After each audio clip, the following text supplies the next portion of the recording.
But Rob, if we want to take this opportunity to maybe do a little intro about you, that would be awesome. Sure, right now? Why not? Okay, sure. Well, thanks Zoe for having me, and for I mean, this project kind of got started almost 6 months ago when we kind of started talking about ideas and how we could partner up. And so the filming of the video took place over 2 separate visits to the farm, and Kat and the other team members and Zoe, listened to me ramble on for like an hour the first time and 4 hours the second time, and somehow distilled it down into this nice 30-minute video. So I think kudos to them for being able to do that. I've been with Nature's Bounty for four growing years, 4 years, almost coming up on exactly 4 years now. I don't come from a farming background. I had an interest in farming and agriculture through some marketing work that I used to do in a past life, but I was passionate about local food and really wanted to get involved with primary agriculture and producing food for people in my community. So I found a couple that were interested in sort of exploring transition options and maybe passing on the farm to the next generation. And they agreed to take me on they're my mentors, I'm their mentee. And yeah, I think we're on the path to hopefully having something happen in the next little while, but there's still so much to learn, and it's been quite a journey thus far. So I can't say I know it all. I don't think you'll ever know it all when it comes to farming. If you think you know it all, you're probably just lying to yourself. But anyway, I hope that you take away a little bit from this presentation, and if you do have any questions, feel free to shoot them at me. I will do my best to answer them, and if I can't, then try to point you in the direction of some better resources. So thanks again for having me, and I look forward to your questions at the end of the video. Awesome, thanks, Rob. Okay, so I'll start with my little intro spiel, and then we'll get into it. So a little bit about what Table Talk is. So these are informational sessions on topics related to food security, environmentalism, sustainability, food more generally, and it's aiming to learn about the environment, food, gardening, sustaining a healthy community, all of those wonderful things. This is a collaboration that we do with DIG, which is Durham Integrated Growers. DIG supports local community food production and food security through shared resources, mentoring, and technical and developmental assistance. They help manage a bunch of different community gardens in our area, including one that is owned by the Nourish and Develop Foundation. The Nourish and Develop Foundation, I should probably introduce myself. I'm Zoe. I'm the Markets and Education Manager at the Nourish and Develop Foundation.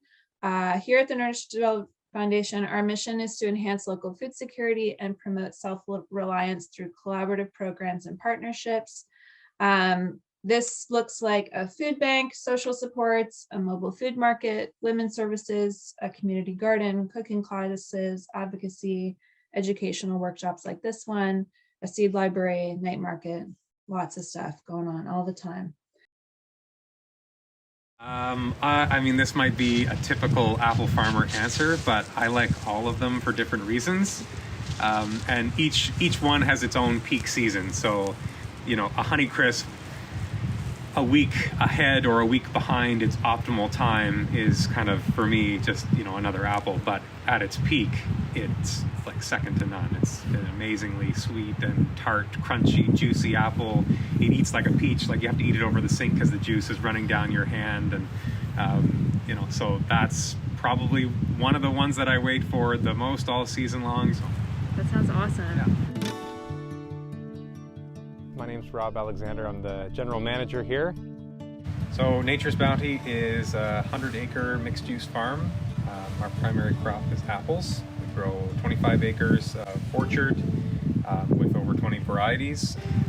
We do a corn maze and pumpkin patch to kind of bring a little bit more to that experience as well. So it's a pretty fun time visiting here in September and October. The farm in its current form was purchased by the owners, Kathy and Marvin, 43 years ago. And it has been an orchard basically since the first year that they bought it. They put trees in the ground and started with 5 acres and steadily grew. So the apple business has changed a lot in the last 40 plus years, but the pick your own side of things has been a major component of the business here for almost 30 years. So that part hasn't changed too much. We also keep a flock of sheep here. We do a little bit of everything, and we aim to try to be as accessible to the public as possible. We have everything here from trees we just planted this spring, which would be 2 years old when we get them, all the way up to trees that have been here almost, I think, as long as the owners have owned the property, so close to 40 years, if not over 40 years. Depending on the planting style and the age at which you get the tree in the ground, even in some cases the second or third year you can get a crop on the tree. So they do come into fruit fairly quickly. The more that you support the tree with sort of a structural element, in our case a trellis of posts and wire, that kind of takes the stress off the tree, the burden of growing big and strong, and then the tree can just put all of its energy into producing fruit. I'd have to get you the specifics on the study, but we participated in a 2-year University of Guelph study, I think 3 and 2 years ago, respectively. And they assessed Ontario apple orchards. I think we were one of 17, and they were looking for wild bee species diversity and just the number of pollinators in the area during bloom time.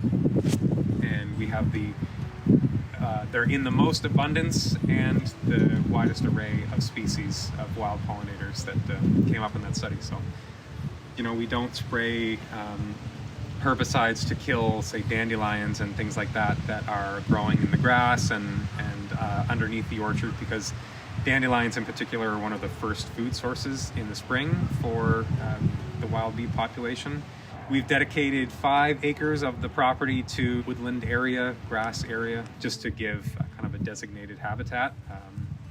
And it's completely unmanaged, other than a little grass pathway that we cut through there so that we can walk the trail. It's just kind of right back to nature. And that's sort of, I think the other farms in the area probably benefit from that too, because it is kind of a central little hub. So we are an IPM orchard, it's called Integrated Pest Management, and chemical control is the last on sort of a list of different controls that we might use. The first would be sort of cultural and mechanical. So if there's a problem that we can solve through effective pruning or ground cover management or windbreak management, so some of those host plants and trees in the surrounding area along the fences that might be a problem, just removing those or managing those better can help us prevent the need to apply a crop protection product later on. We try to keep sort of the grass mode, but we leave all the clippings, so we're trying to build the organic matter in the soil, just trying to keep healthy soil so that the trees are healthy, because a strong tree can kind of defend against a lot of sort of pests and pathogens as well. Hello everybody, welcome back to Nature's Bounty. It is February 8th, so it's a nice chilly day out in the winter time, but it's not too bad. It's really, for us, the ideal pruning weather. And we're going to do a bit of a demonstration on how to tackle a big tree like this. So we're going to use this old crabapple tree as an example. And I'm going to cover off some techniques and strategies on how to manage a tree like this. Short term, sort of the pruning that you're going to do today, and over the long term, over the series of a couple of years. We'll cover off some safety tips, review some of the tools that we use here, and after the presentation, hopefully we can take some questions and address anything that I didn't cover today. One of the first things that we need to do when we're tackling a pruning project like this is to address safety. If you're on your own, try to find a friend to come over and supervise, or make sure that somebody else knows what you're doing, especially if you're up on a ladder. You want to make sure that you're wearing gloves that are going to keep you from cutting yourself at all. Safety glasses you could also wear. There is a lot of sawdust flying around when you're cutting, especially up above your head. Okay, a couple of the tools that we use in the orchard for pruning. Depending on the height of the tree, we're going to need a ladder. And then when it comes to cutting, the number one tool that we use is a pruning saw. This is a Velco pruning saw. It's specially designed for cutting apple tree limbs, fruit tree limbs that are about 1 inch to 1.5 inches in diameter. We do tackle some bigger stuff with these, but this is what we tend to use for most of the pruning cuts. And of course we have loppers or pruners of various sizes. So this is a small set of pruners that we can use for small diameter limbs. And this is what I tend to use most often, which is just a larger set of loppers with a nice big sharp blade on it for making some clean cuts on the tree. And each tool has really a different design purpose. So the best advice on tools that I can give you is not to use the wrong tool at the wrong time. So make sure that if you have a variety of tools at your disposal, you're trying to select the right tool for the right cut. Because the most important thing, especially with winter pruning, is to make sure that your cuts are clean and tidy. And you don't want to shear off any bark or tear the branch at all, because that'll cause damage that the tree may not be able to recover from. So a large tree like this, the first thing we're going to do before we make any kind of cut is to make a plan. And so we need to assess the overall layout of the tree, try to establish sort of what it is that we want to do with the pruning, what our goal is. Essentially, the goal of pruning is to improve the overall productivity of the tree. And there's a number of factors that kind of play into that, but on the orchard side, what we're looking to do is maximize the amount of apples that the tree can produce in a given year. So one of the major things that we're looking to do is improve light penetration. So the sun, as it passes over the tree, it's hitting the branches, it's hitting the leaves, it's hitting the fruit more or less evenly, and that's helping with limb renewal, with bud formation, with fruit maturity. So all of those factors kind of play into it. The other thing we're looking to do is improve airflow through the tree, and that's important for pest and disease management, and as well for the overall health of the tree. So if you kind of take a step back and you look at the tree, you'll see that this has been managed over the years, and so there is some sort of vigorous growth, but you can generally see the skeleton of the tree. And these larger main branches have been here for many, many years. We'd refer to these as scaffold branches. And so you can see that over time, this tree has been pruned into sort of a pyramidal shape, or an evergreen tree shape that's conical. It's narrow at the top and wide at the bottom, with a bit of space underneath so that the fruit isn't laying right on the ground, or the branches aren't laying right on the ground. So generally what we're trying to do is make sure that the tree is somewhat even. And I think you can maybe see, depending on the background here, that this area of the tree is a bit more open than this side of the tree. And this is an area that we worked on last year. Again, when you're pruning and you're tackling a really wild, overgrown tree, you don't want to go too hard at it in 1 year. It does take time to kind of bring things back under control, otherwise you can damage the tree. And you can see with these new smaller branches and all of these individual fruit buds that this part has kind of paid off. So we know that we're on the right track. Today and for this year, the focus is going to be more on this side of the tree, where things are still a bit overgrown, a bit more wild. Okay, so we're going to get started on making some cuts on this crabapple tree, and we need to make our plan first. What we're really focused on this morning is decluttering some of the tree and improving light penetration and airflow. I've had a quick look at the tree, and I don't see any diseased, damaged, or broken wood, but that would be the first thing the first things that I'm looking for. And the general rule of thumb is not to remove any more than 25% of the overall tree canopy in a given year. If you take away more than 25%, you may take away the tree's ability to kind of regenerate itself and start to chip away at its energy reserves. You may also sort of spur on too much new growth, and then you're sort of going back the next year to undo what you've done before. So 25% is a good rule of thumb. And that does exclude the trunk of the tree in that equation. So we're really talking about the smaller limbs and branches like this. We're going to mostly be removing the upright branches that you can see that are quite vigorous. The branches in general on apple trees that are sort of shooting straight up into the sky, they're on a track to just produce more and more vegetative growth, more branches, more shoots, and that is taking away energy from the tree that could otherwise be put towards fruit production.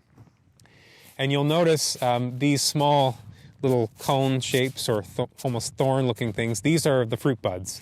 And there are definitely more of them on wood that is more at a horizontal orientation than the limbs and shoots that are headed straight up to the sky. Before you start cutting though, one of the things you might want to consider is bending down some of the branches. So the tree has already given you a branch. It's definitely more efficient to bend a branch into position and encourage it to produce some fruiting wood than it would be to cut it off and start over again. You know, in this case, there is a little bit of a hole in the tree canopy here, and there's some new limbs that are coming out from the trunk there. We're definitely going to keep those and try to encourage them to grow over the years to fill in sort of this missing gap here. But generally I can see that this area is quite full. There's a lot of different branches sort of laying on top of each other, some that are coming out and arching back over. Some are even growing back in towards the tree, which we'll want to remove because we are hoping to have a good balance of branches that are sort of moving out towards the light at that horizontal orientation so that there's lots of fruiting wood. The last thing I'll say before I make a cut is that there's generally going to be two types of cuts you're making as you're tackling this sort of growth, a heading cut and a thinning cut. A heading cut is going to basically just, it could really be anywhere along a branch like this, and I'm just removing the branch kind of at any point, and I'm more or less cutting the head off that branch. So I'm heading the cut. At that point, over the years, you may start to see new shoots sort of emerging from where that scar tissue is, and you may consider that you know, as a technique to be used for certain situations. A thinning cut is basically where there are multiple branches, but at least two, that are coming off of the same junction, and I'm just cutting at the junction. I'm taking one of those two limbs or shoots away. That would be a thinning cut, versus if I was to cut it up here and just leave a stub, that's a heading cut. A thinning cut is, if used sort of sparingly and strategically around the tree, is going to keep the tree calm and prevent it from growing really vigorously. A heading cut can be used if I want to try to encourage new shoots and new growth to pop out in that area. Okay, so some of these larger limbs that are right in front of me here are really blocking the airflow and sunlight penetration into the tree. So I'm going to start with some of these larger branches out here. And I'm going to take it away in pieces so that I'm not making any drastic cuts right off the start that I might regret later.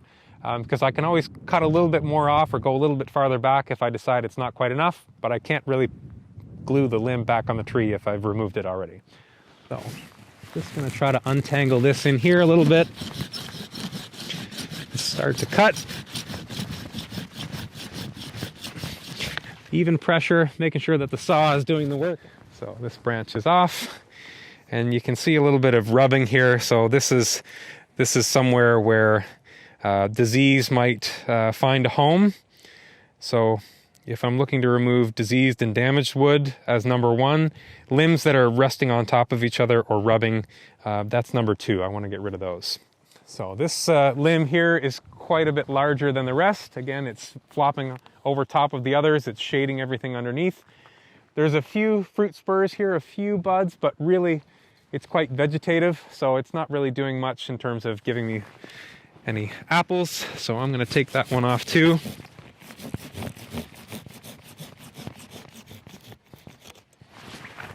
So I've cut fairly close to the junction of this tree, and where it's a little bit wrinkled, this is called the collar. This is where the tree has the ability to sort of callus and heal over a cut. So I want to make sure that I've left that wrinkly bark there and not cut into the collar, cut too close, because that will limit the tree's ability to kind of cleanly heal over this cut.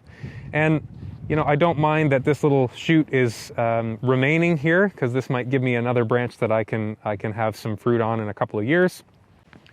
Let me see. So it looks like a little bit of damage here. This could be from rubbing, or this could be some insect damage, but you can kind of see how the bark is curled back a little bit.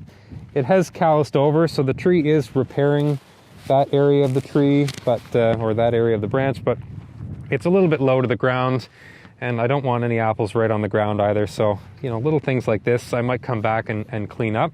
For now, I'm going to focus on the big things, the big limbs.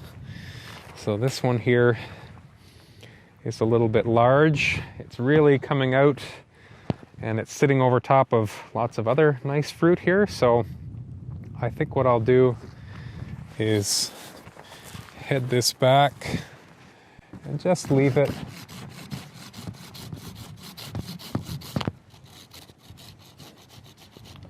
And I'm just being careful to try to not cut into the bark of the neighboring branches. There we go, I've done it.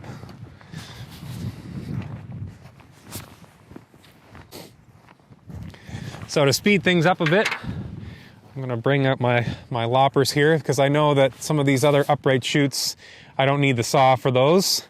I'm going to just use my loppers here to cut those off. And I'm going to try to go again as close to the tree branch as I can without cutting into that collar. I'm just applying some pressure there, and the blade goes through nice and easy. Again, another upright shoot here. I want to get somewhat close to the branch and just clear that out. A branch like this, there's still quite a bit happening in here. I know that once this is laden down with leaves and fruit, it's going to be hanging down quite a bit. There might be too much weight here. So I'm going to head back a couple of these just to sort of tuck in the branch, but I don't really want to remove anything here because it's, or any of the large structural pieces, because it's quite productive. There's lots of fruit on this. So that's a heading cut. I've just made that a little bit stiffer, and it'll kind of hold the weight of the fruit a bit more. And this is maybe unnecessary. I probably don't need this one as well. So I'll just cut that off, make a bit more space. And now I can work my way into the tree a bit more and start to take off some of these extra branches that I have my eye on at the beginning. Now, there's 1, 2, 3, 4, 5 branches all in this area. I might be tempted to kind of go along and snip them all off, because they are sort of all impeding airflow and light penetration here, but I'm going to focus on the big ones first. These 2 in the back, I think I really want to get rid of. And then I might decide later what I'm going to do with some of these smaller ones. I don't necessarily need to take them all off this year.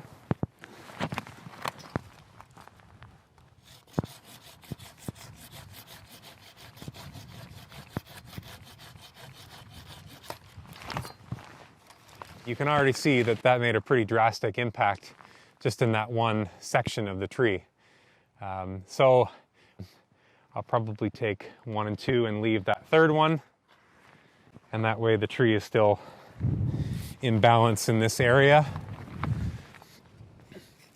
So again, I'm doing a nice clean cut just above the collar here to make sure that that branch can heal. And I'll take one more. That's a little bit more even. There's branches above it that are kind of shading it, but I'll work on those later and try to get into the tree a bit more. For now, I'm just going to move a little bit farther along here. We'll do a bit more cutting.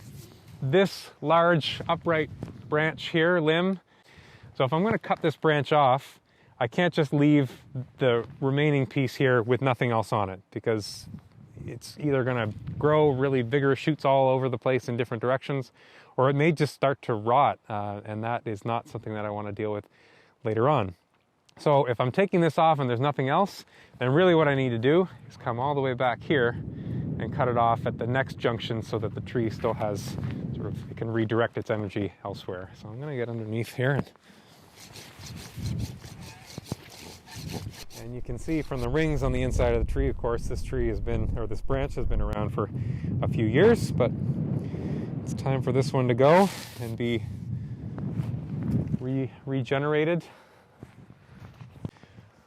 All right, so I've done some of the bigger limb removal. I've taken away some of those larger upright branches, and now I'm going to do a bit of detail pruning.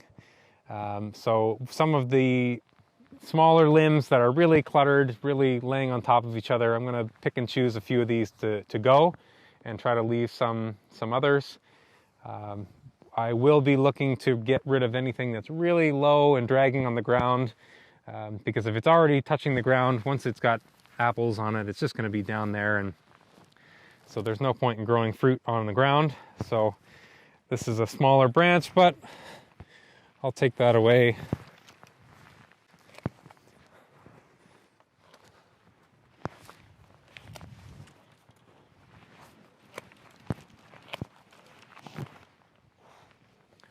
I am trying to be careful not to leave any of my prunings in the tree once I've cut it off, just to prevent it from being a source for rot to spread around the tree. I'll make sure that I'm collecting up what I've cut off and tossing it aside, dispose of it properly later. Yes.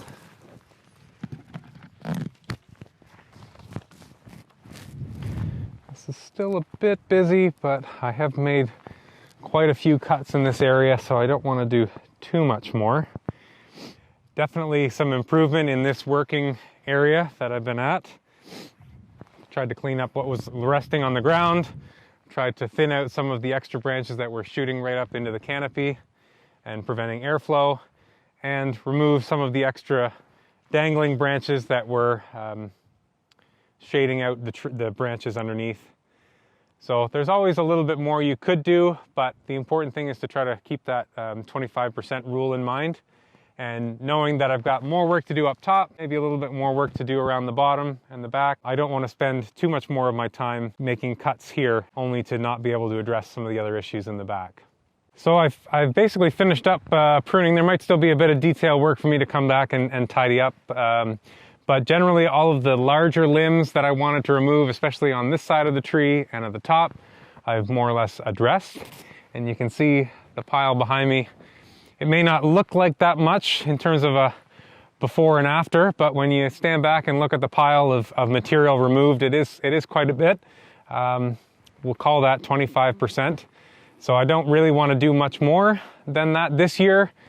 This back area of the tree may be a bit busy still, but that's probably a focus for next season's pruning, so that I make sure that I don't do anything to the tree that it can't recover from. And in terms of disposing of the prunings, the best thing you could do would be to, if you could, chip them up and compost them with some other organic material to kind of help them break down. You could also burn them, especially if there's quite a bit of diseased wood in there. You may consider burning as an option. It may not be the most environmentally friendly option, but it really is the best way to ensure that any of the fungal pathogens or anything don't sort of float back to the tree that you've just tried to rescue from those. Definitely, in terms of other cultural practices, keep up on your pruning. This is the main scaffold limbs and larger limbs that we've addressed today, but through the summer you can also prune a little bit. Just do so in moderation.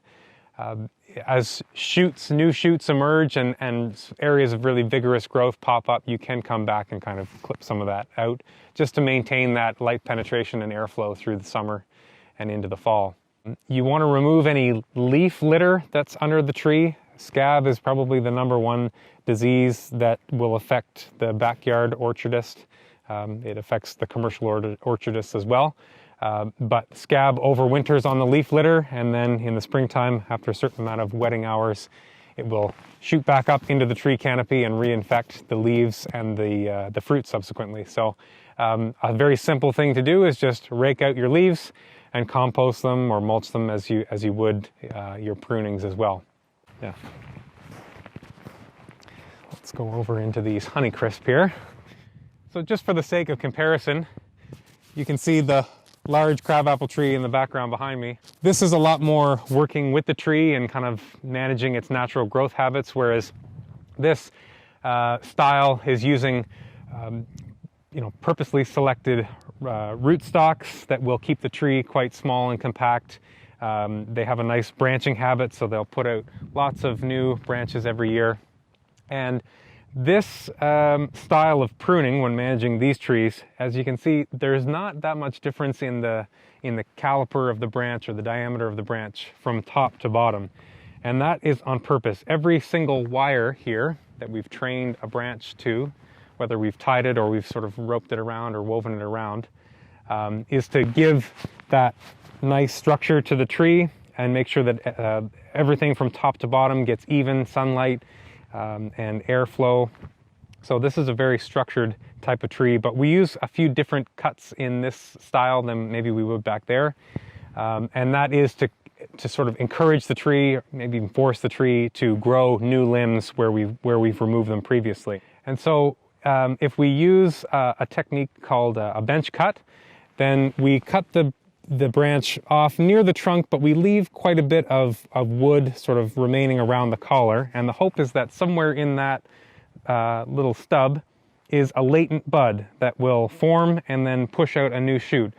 So this style is very much about renewal, about removing even wood that's quite productive. You know, a branch like this has quite a few fruit spurs on it, but you know, within fairly short order, its time will come. We'll take it off. We'll encourage it to regrow a new branch here. And that's because the best tasting apples, the highest quality apples, come on wood that's, you know, between 2 years at the youngest, but up to say 5 or 6 years, which is what maybe some of these larger branches are at.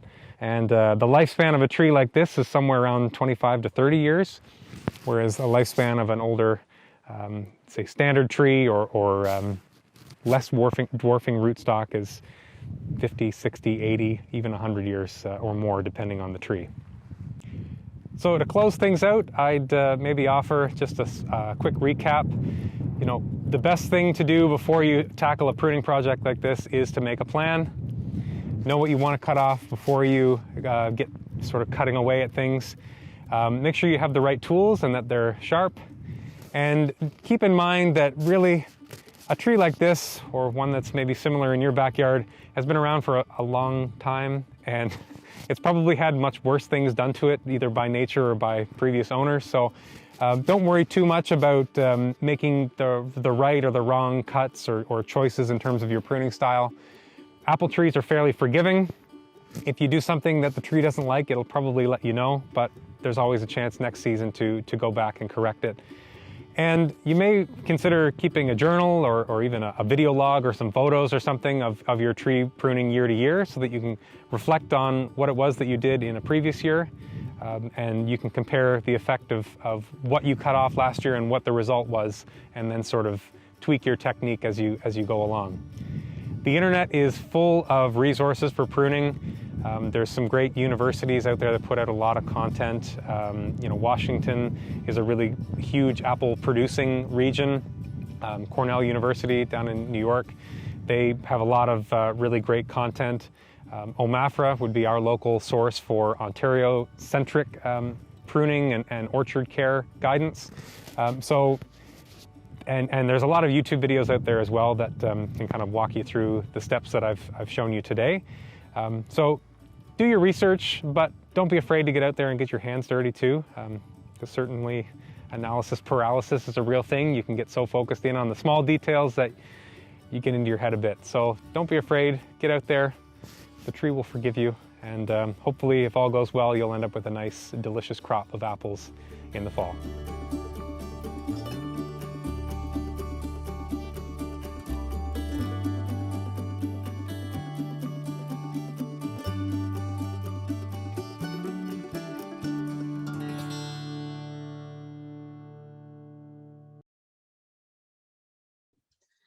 All right, Rob, you ready?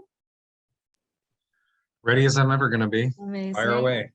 Okay, so is there ever a moment where you won't cut crossing/rubbing branches? For example, if they've worn off the bark or have started to fuse?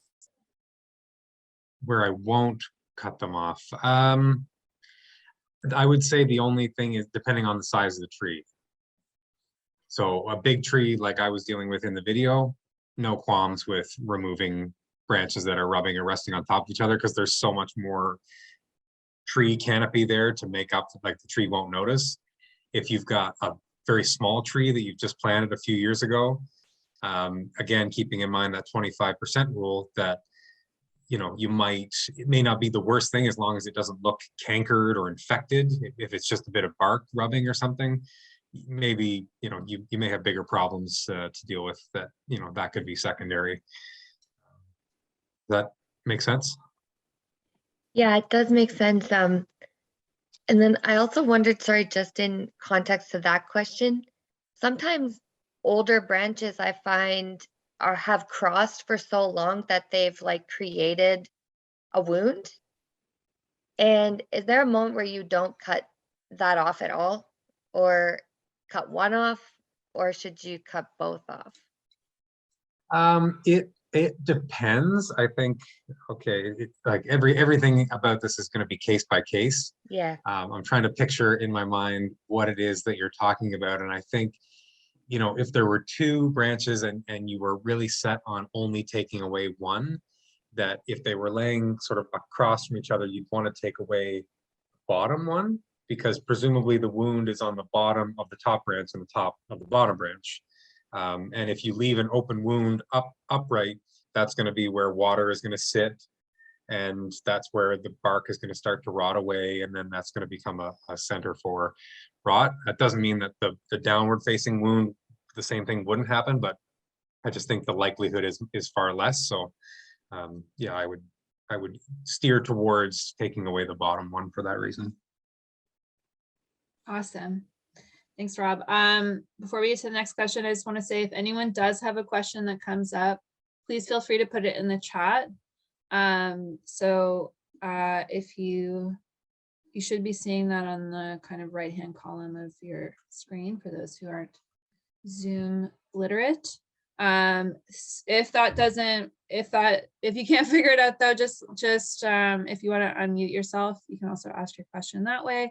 There's also a feature to raise your hand, which might be even more complicated than a chat box. So anyways, lots of different ways though to submit your questions. So please feel free to do that as we're going along. So the next question, where did it go? Do you take into account pruning from years past? For example, only X amount of cuts per branch over X amount of years. Count pruning from years past. I think so. I think you would. Are you sort of implying that maybe a number of years have gone by since the last pruning, and how that might affect your decision making? Or You actually kind of answered my question later on in the video, where you cut the really upright branch, but you took it right back to a more kind of like clean junction, rather than cutting off an upright branch to a branch that doesn't have any budding.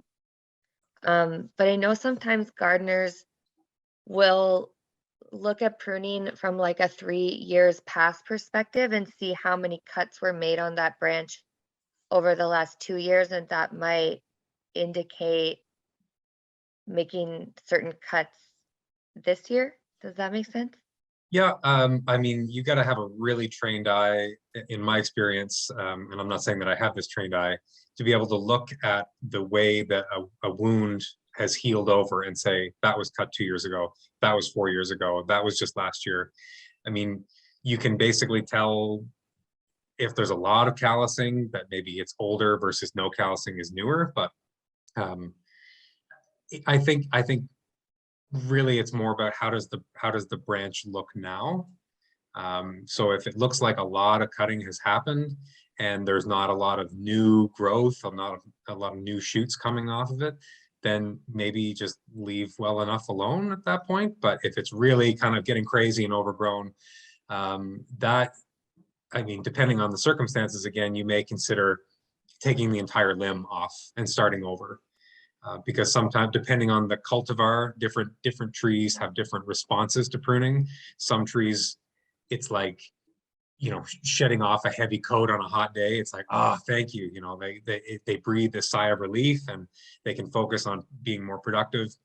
And then other times you cut a few branches and they come back with a vengeance, and they think it's like a hydra, right? Like you cut off one and it's replaced by 2 or 3 or 5 more shoots, and it looks worse than it did the year before when you thought you were solving the problem. So you do have to get to know your tree a little bit, and start slow and kind of take your time.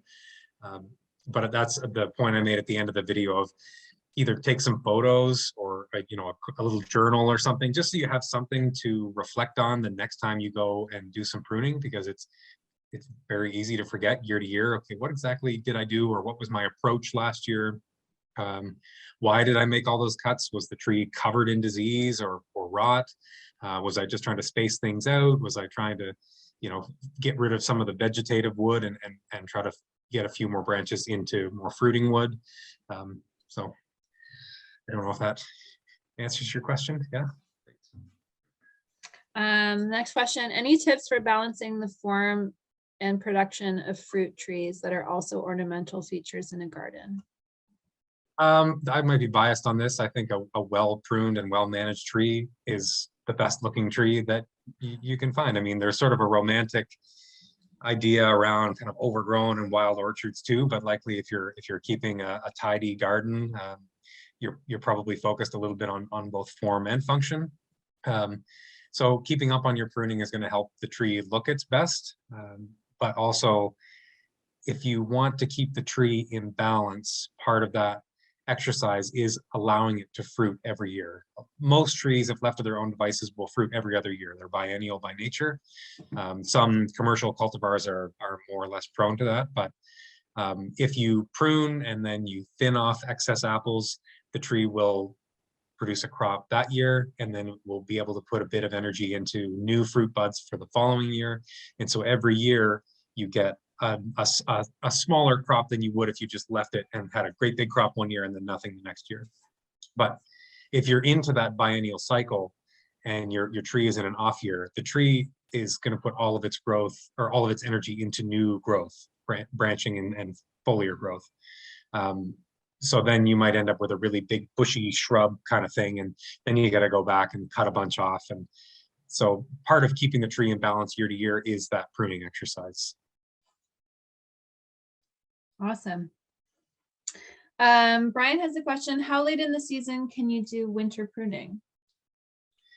Before bloom, basically. As long as you're getting your pruning done before bloom, you're fine. There's sort of disease issues that can present themselves. There's the tree really has put a tremendous amount of energy into blooming. All of the energy stored in the root system from the previous year is expended for bloom, because you'll notice with at least apple trees, but most fruit trees, they put out all their flowers first and then the leaves come. So the tree has drawn all of its energy out of its root system, put it into bloom. Then once the flowers have been pollinated, that's when you start to see the leaves come out, and then the ability for the tree to photosynthesize and then start storing new energy starts over. But if you're waiting until after bloom, you're into late May or June and you're starting to prune away some of the foliage now, the green leaf, then you're impeding the tree's ability to store that energy. So get it done before bloom. That's your deadline. But if you're only dealing with one or two trees, you can wait until it warms up and you can start to even see some of the buds starting to open up a little bit. That's not a problem either. The only reason that we do so much pruning into January, February, March month is because we have 15,000 trees to manage between two people. So we need a lot of time to get it all done. If we could just snap our fingers and have it all done, it would be sort of mid-April would be the ideal time. Awesome. Do you also do thinning during the early summer to promote growth of the fruit? Yes, we thin, and we thin a lot. It's almost counterintuitive how much fruit comes off the tree.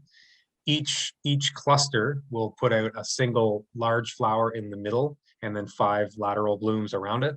And if they're all pollinated, then you've got 6 apples forming at each cluster, which from a weight perspective, from a sizing and taste development perspective, it's all bad news. So for us, for commercial growers, what we're looking to do is essentially take off all of the side blooms or fruit and leave the one that was in the middle. That was kind of the first to be pollinated it's usually the largest. And you know, on a well-managed tree, you'll find that those, once you've thinned off all the smaller fruit, they are kind of nicely spaced out along the branch.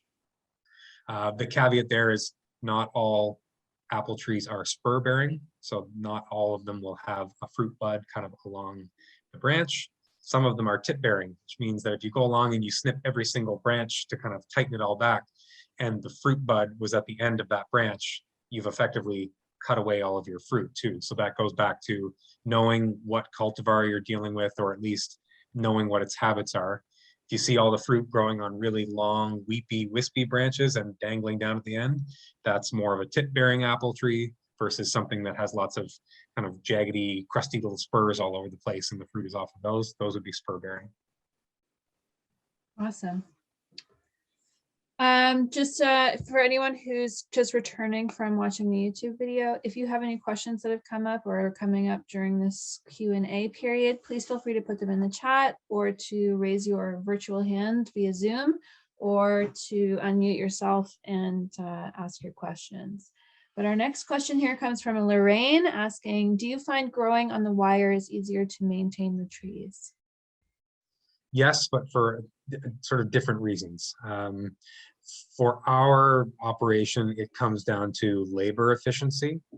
So I think I mentioned it in the video, but the older trees tend to be a little bit more art than science, and the newer ones, the newer styles, is more science than art. It's very prescriptive and everything is very structured. And so when you're trying to train new people on how to prune, an older tree is much more difficult, because, as I probably have made it clear, there's a lot of like, well, maybe not this, or, well, you got to take this into consideration, or so it becomes a lot more experience and just kind of knowing what works and what doesn't. When it comes to the smaller trees that we're growing on the trellis system, there's sort of set rules about, okay, if the trunk is, say, an inch in diameter and the branch coming off of it is larger than half an inch, so more than 50% of the trunk, it comes off. If there are two branches that are laying sort of on top of each other, take one of them away. It doesn't matter which one, but take one away. If the branch looks to be, older than the trunk of the tree, take it away. Try to take at least 3 branches off of every tree every year, so that there's always a recycling of new branches and growth. So it becomes a lot less thinking and just more doing. And our crew can go down a row of apple trees and get it done in half an hour, versus the older style would take the better part of a day.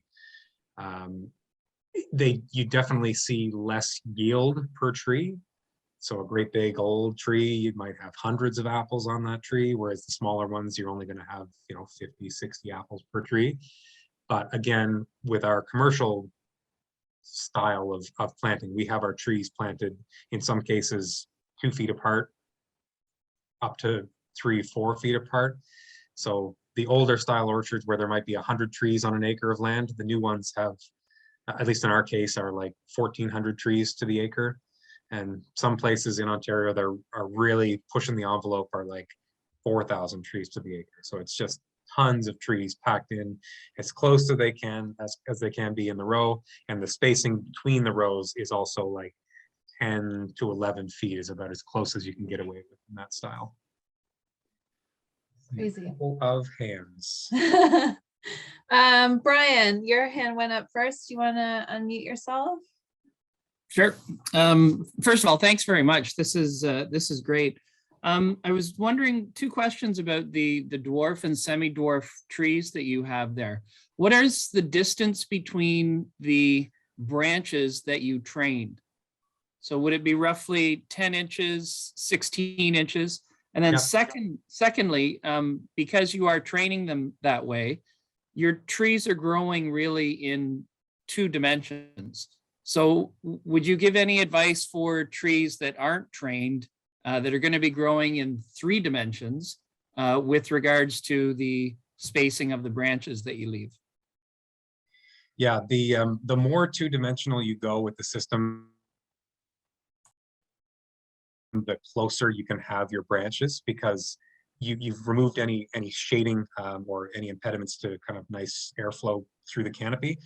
The larger the tree and the more sort of wide and deep you're planning to go, you sort of relative scale have to open up more and more space between the branches.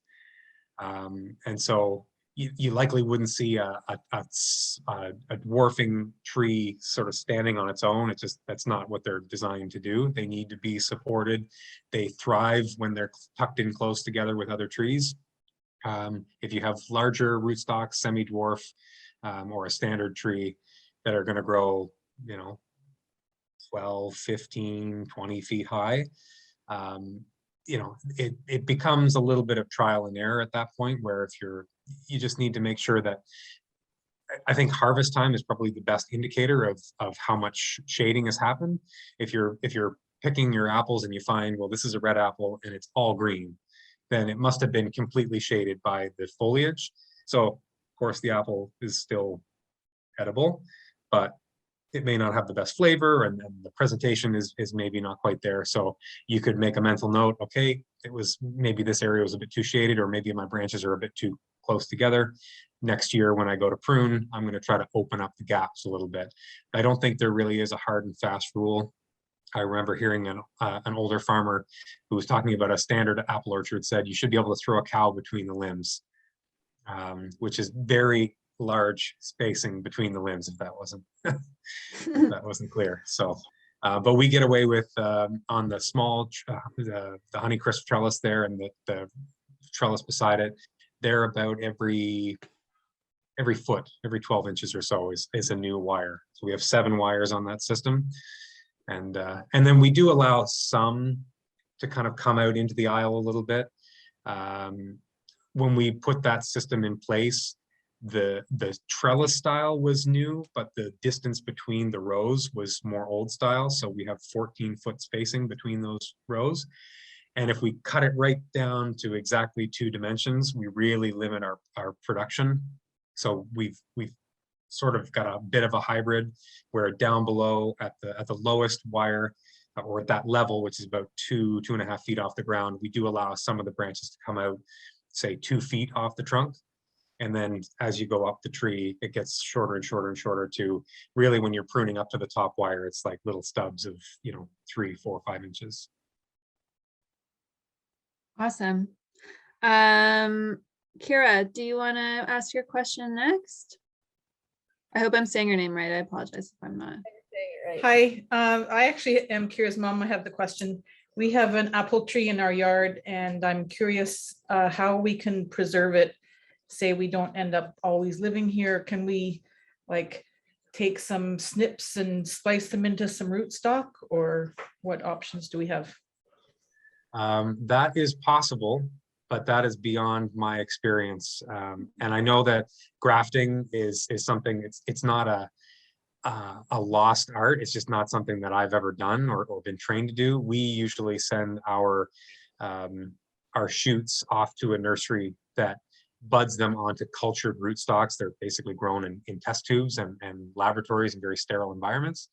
How you would get your hands on clean rootstock, like just rootstock, I don't actually know. You could try calling some of the local nurseries and see what they do in terms of how they graft and propagate.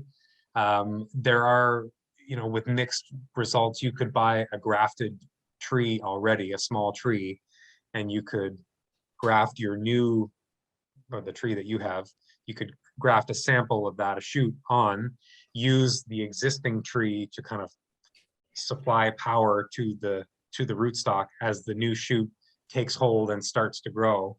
In the biz, we call those nurse limbs. So you leave that limb there to kind of nurse the tree. And then once this new shoot gets to a size where it could stand on its own 2 feet, you throw that 25% rule out the window. You just go back and you cut off completely the other limb that was powering the tree. And now you have a new variety on this side that's completely independent of what was there previously. Oh, thank you. I also have a question. So I noticed on the crabapple tree, the older one that you were pruning, you left a lot of branches close to the ground. So if we're going in and pruning old apple trees, should we try and leave those lower branches? Okay, fair comment. I think for reference, there is quite a bit of snow in the video there, and so the branches may not be as low to the dirt ground as it looks like in the video. And you know, I said at one point that if the branch is laying right on the ground, I would cut it off. But you know, lower branches are easy to pick from too. So Yeah. you know, from a food safety point of view, we actually, if the fruit is touching the ground, it's considered contaminated, so we actually can't pick it and sell it. But you know, a backyard person, you've got a low hanging branch and it's on the ground. I mean, there's nothing stopping you from Eating it.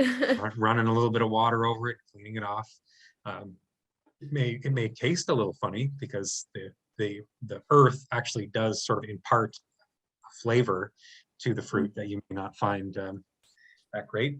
And if you were going to use it for cider, you definitely want to pasteurize it because there can be some interesting pathogens that can infect the pressed juice from apples that have been resting on the ground or laying in the ground too. Cool. Okay, one more question. How do you suggest getting rid of like worms and like insects without using insecticides? Like, are there any methods to do that, or is it just kind of once you got them, and you just got to live with it? So going back to the concept of IPM, it's always about cultural practices first. So we do that too. Spraying you know, agricultural chemicals and crop protection. That's a last resort for us. And only when the damage would be economically significant, i.e. we can't sell any of the apples that we've grown.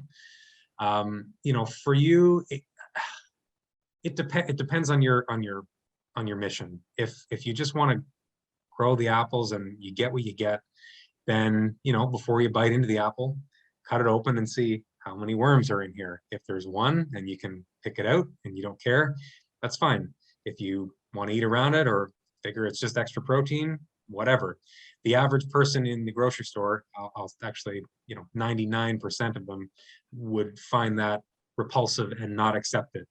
But, you know, the backyard people are a little bit more accepting of imperfections like that. So if you do have apples that are infected with not infected, they're infested by worms, take any of the apples that have fallen on the ground away and compost them.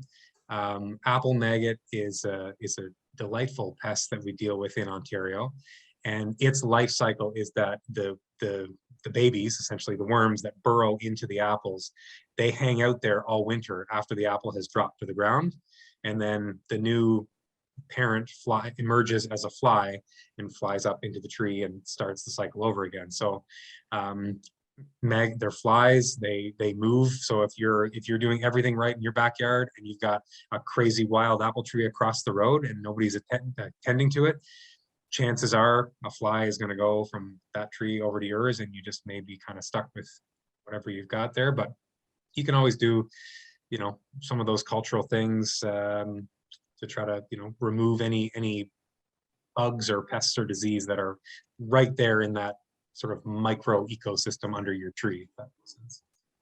Yeah, perfect. Thank you.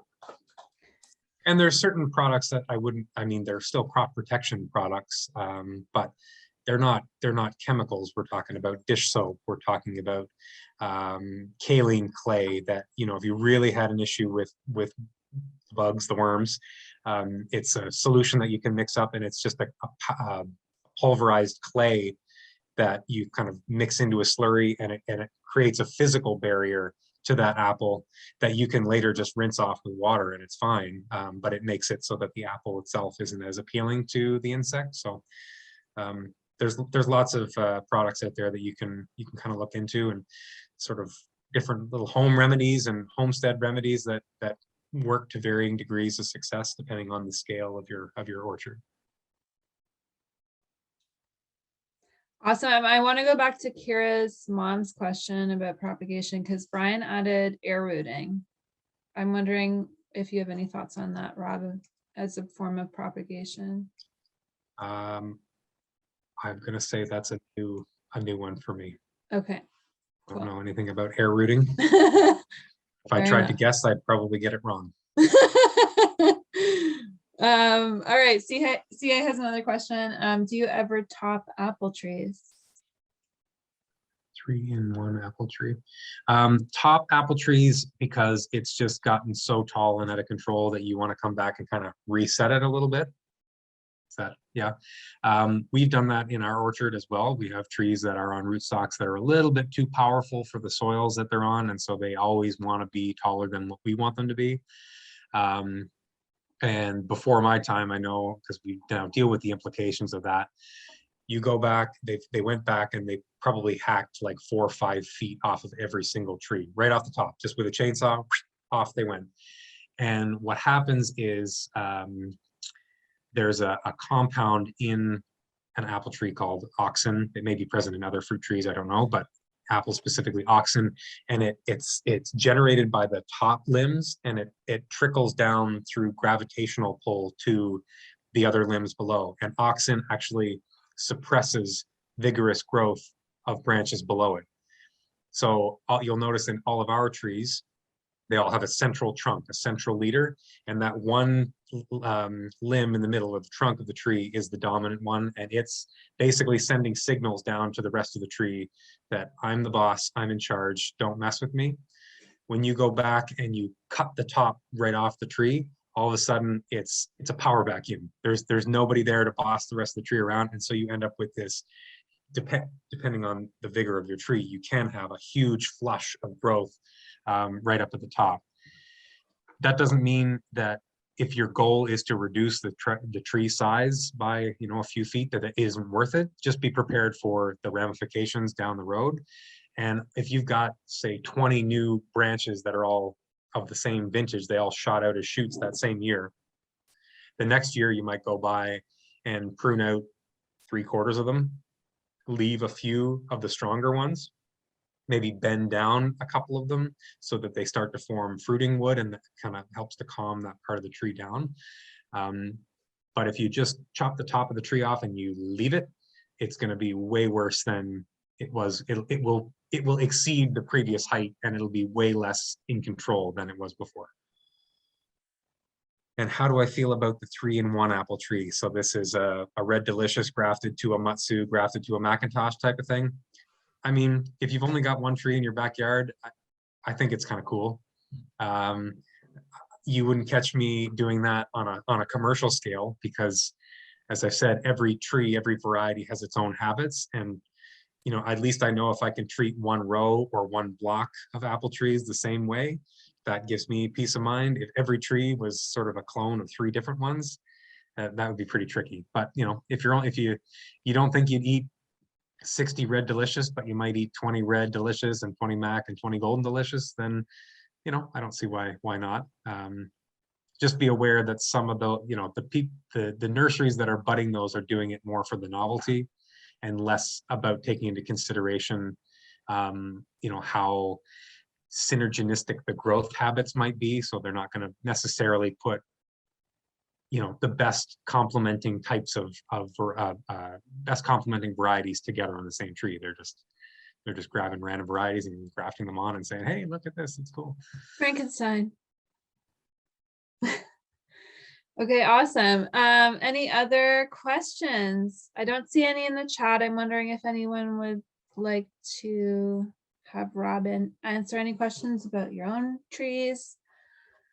Don't be shy, and if you've got a specific tree in mind that you're like, well, what about this, ask away. Don't hold back. All right, Lorraine, please go ahead. The floor is yours. Thanks. So I'm part of a community garden, and this year we actually put in a small fruit garden area in the garden. And one thing we did was we put in 2 Bel-Air trees. One is an apple, a 3-in-1, and a pear, 3-in-1. So they look up, they're only probably about 2-3 years old. We got the 3 wires with each variety on them. Just wondering how you would bring it along. Do you give any suggestions as pruning it? Yeah, so are you are the trees side by side, or are they separate? Like, are they going to butt up against each other at any point in the future? No, they're separate. So they're, because of space, and that's why we went with the Espalier. It's kind of out from a fence, a couple of feet. Yeah. So they're side by side that way, but there is a fence in behind them. Mm-hmm. It's a really cool system. Depending on how they've actually been planted, you can do different things with them. But in a way, the trellis system that we have is sort of the same idea. You're growing the fruit along more of a two-dimensional plane versus having it come out too much. We do use what's it called? Jute twine. So it biodegrades after 2 seasons basically. But as our branches that are sort of curving up, they're growing out from the tree and they're curving up, we'll come along. Like I said before, it's easier to redirect the branch than to cut it off and start over. So we just come along and we pull it down, tie a little bit of twine around it loosely so as not to girdle the bark of the branch, but tie it down, and then another season goes along and another 12 inches shoots out and it wants to kind of curve back up to the sun, and you can just keep going. And every year, depending on how vigorous the tree is, maybe it's a twice a summer activity where you would go out and tie the branch down along the wires. It doesn't necessarily even have to be right along the wire. If you've only got, 3, you could make a loose loop around one of the branches and kind of extend your tying down so that maybe you've got a branch at each wire and then a branch tied between each wire too. But you can really encourage the tree to kind of grow along on that horizontal plane. And if you start to get branches or shoots coming out away from the plane that you're trying to, you can just really snip those off at any time and try to encourage the tree to put its attention into the branches that you've left there. I have a little bit of experience with pears just because we have 2 rows of pears growing on the farm. We haven't done a great job with them because that is not pear people. So we've learned that the horizontal tying of pear limbs doesn't work as well as it does for apples. At least the pear varieties that we have, as I've done a bit of research into it, we should have been tying them more in sort of a 45-degree angle up. Same wire structure, like same trellis structure in behind, but instead of having it completely horizontal, we should have been encouraging the branches to be a little bit more at a 45, and that helps to balance their vigor and their fruit production a little bit better, because we took to just bending all of the branches down back to the horizontal, and then you end up with all these water sprouts along the branch. So you get some fruit there, but you also get like a dozen brand new shoots that are just rocketing up into the sky. And the time has really passed for us to be able to do much with that. We're gonna have to kind of live with it and maybe chip away at it over time. But it just, again, it goes back to try to understand what rootstock you have and what it's sort of what it will allow the tree to do. If you don't have a dwarfing rootstock on your trees that you've espaliered, then it may not, you may be fighting it more often than you're not. But if it's a dwarfing rootstock and the tree is relatively calm, then it should take to that nice espaliered design pretty well. Is there a distance in between the number of spurs along the branch that we should allow? Yeah, depending on the size of the tree and the age of the tree. At least in our orchard, we tend to use a fist, sort of as a general spacing guide between apples, or you could say another apple.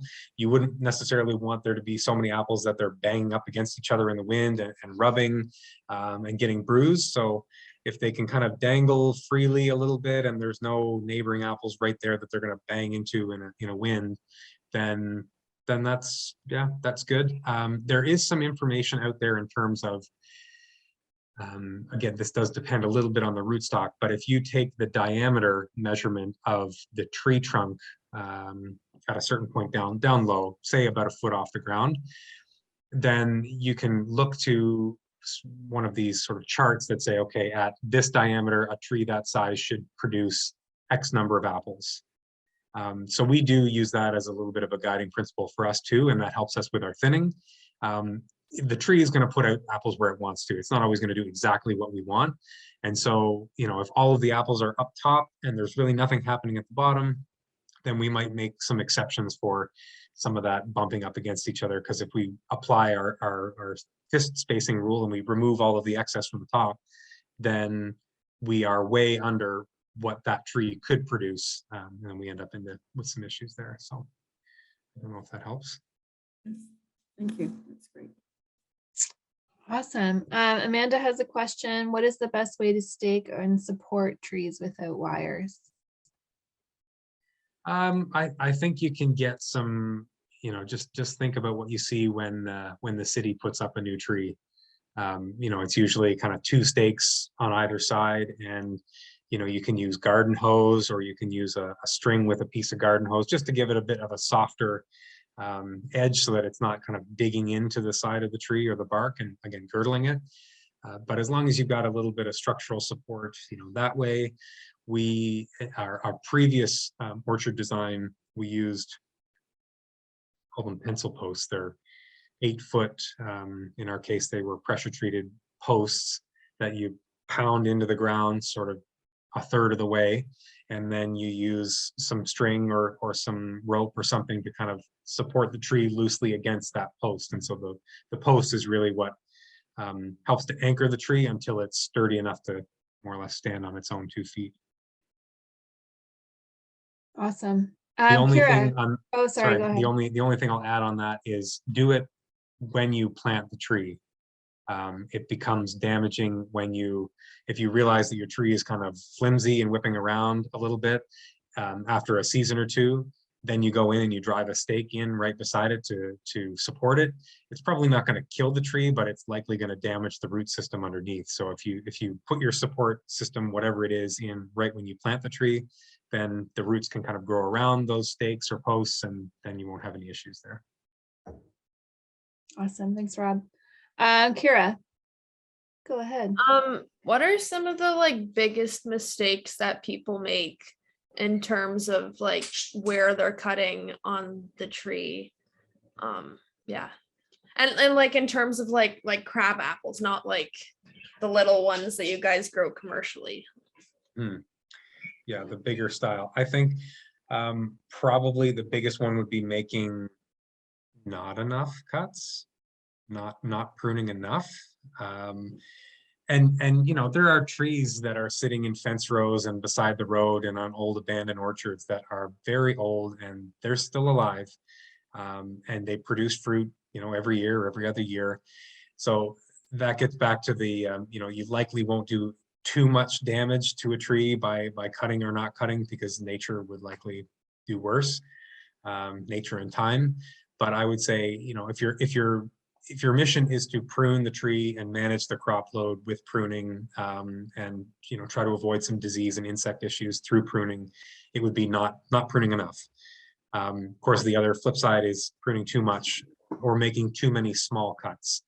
So what I have heard of and what I've seen in some cases is if your tree has 50 branches or shoots, and the person pruning it goes along and snips the 6 inches off of every single one of those, that gets back to the issue of not having the oxen there to prevent the vigor of the tree from getting out of control. And so every one of those cut spots becomes a site where you're going to have a bunch more shoots kind of spidering out around, and then it's just a total mess.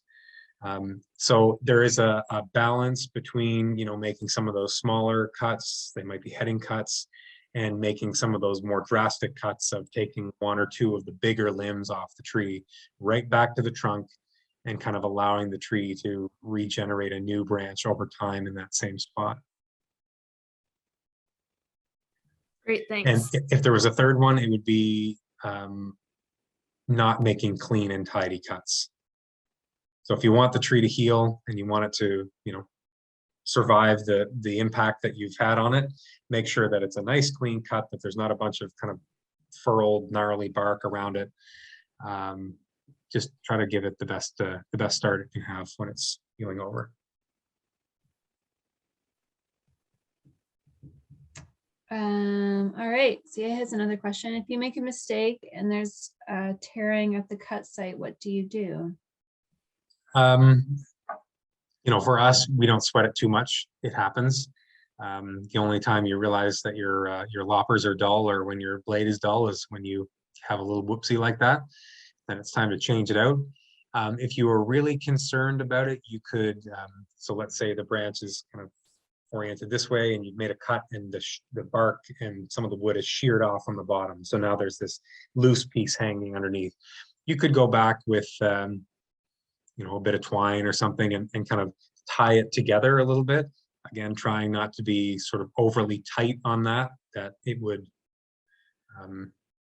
girdle that location. But, you know, sometimes the solution might be to go back farther. If you've left a stub of 4 inches and you've got a little bit more room to go back and make the cut cleaner, you're better off doing that than just leaving the piece that's going to kind of dangle there. Depending on the tree, it's probably going to heal over. We have lots of sort of branches that we encounter in the orchard that you can see, you know, at a certain point in its life, it had probably too many apples on it and the branch just sheared away from the trunk and snapped and broke. But over another season or two, it calloused and healed over. And now this kind of downward facing branch that was once broken and probably a candidate for it to come off is now laden with fruit. So, you know, trees are pretty amazing in that respect. They can, if you thought about, it's kind of gross, but if you thought about the fact that you could put somebody else's arm on your body and your body could heal it, and all of a sudden you've got a third arm, like that'd be pretty great. So the trees can do that, which is amazing. Cool. Does anyone else have any questions about your own trees, about apple trees in general?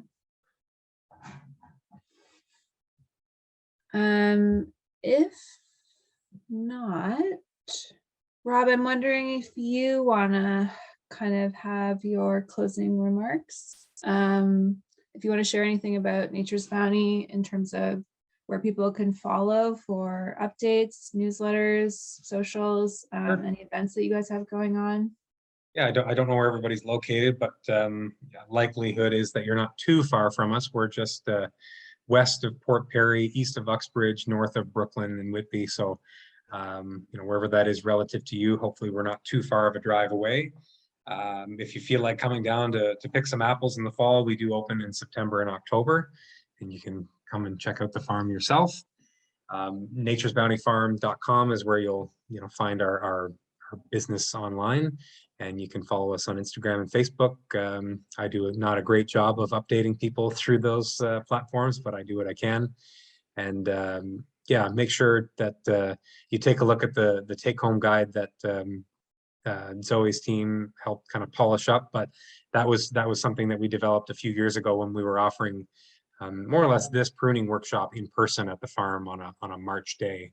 I'd love to get back to doing that and other events soon, so we'll see what the future holds. But for now, this has been great, and I really appreciate Zoe and her team. You know, all the work that went into the video and the editing and the filming and coming out multiple times. It was really a lot of fun to work on this project together, and hopefully we get to do something like this again in the future. Yeah, thank you so much for your time, Rob, and expertise. It was like truly a pleasure to work together, and I know that a lot of folks are finding this talk really helpful, which is our whole objective. So that's wonderful. And so to everyone that's attended, I'll repeat again that the YouTube video is going to be available on our YouTube channel, and we're going to include the Q&A at the end of that YouTube video so that it can be referenced for eons to come. We all, like as Rob mentioned, we'll be sending the take-home tips and tricks. That PDF will go out to everyone who emailed me to register. If you didn't email me, the email is now in the chat, so you can reach me that way. I'll mention a couple things about the Nourish and Develop Foundation and things coming up for anyone who might be interested. So we currently have a virtual chair yoga program that runs every Friday morning. That is an excellent program. My colleague Melissa is a registered yoga teacher, and it's a great class. We're also partnering on a virtual women's fitness class that's also on Zoom every Monday, Wednesday, Friday around lunchtime. Our food bank is open to any folks who need food assistance. If you or someone you know is in need of extra help, please reach out to our food bank team, and we're happy to assist.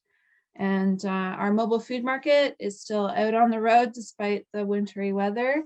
We're selling fresh local produce and prepared meals. So those are cooked, they just need to get reheated, and we have meal kits and preserves. So we're going to 8 locations every Wednesday and Thursday for an hour, and that's on like a 2-week rotation. Our community garden has plots available for anyone who might be interested in gardening up in the Cannington area this season. And our seed library is about to reopen, and we're always looking for donations. And then of course, if folks are looking for seeds, for free seeds, those are going to be available through all of the Brock Public Library locations. So I also want to give Mary from DIG an opportunity to talk about any upcoming DIG events. If you'd like to take that opportunity, Mary.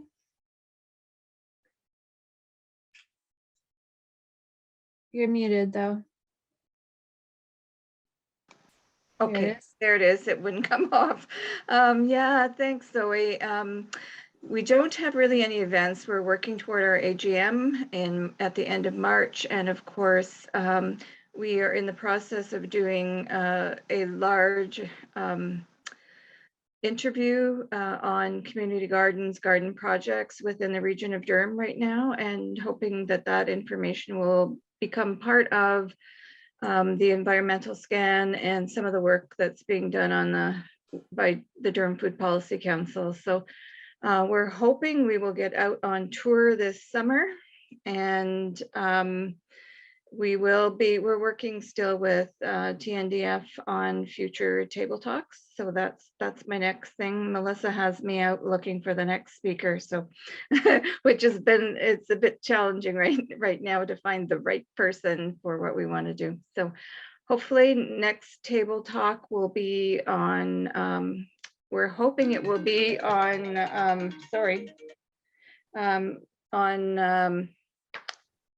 it's been one of those nights, I have to say. It's been a whole day of problem solving and putting out fires right up until I got on here.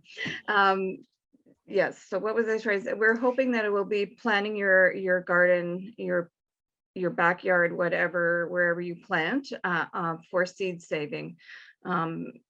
Is in order to protect the type of seed. If you want it to continue to be what you started with, there's some things you should consider. So I'm hoping that I'll have somebody that works with heritage seed to be able to do that.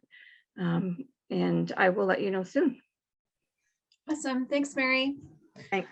Well, thanks again to everyone for attending. Rob, thank you again so much for your time and expertise. I'm truly so grateful. It's such a great way to exchange like local knowledge. And I think I'm going to chalk it up to a success. So thank you so much. And again, thank you to everyone for making the time tonight to attend. So happy apple tree growing, everyone. Yeah. Good luck this season, everybody. Hope it goes well. Thank you. Thank you Take so care. much. Thank you, everyone. Have a good night, everybody.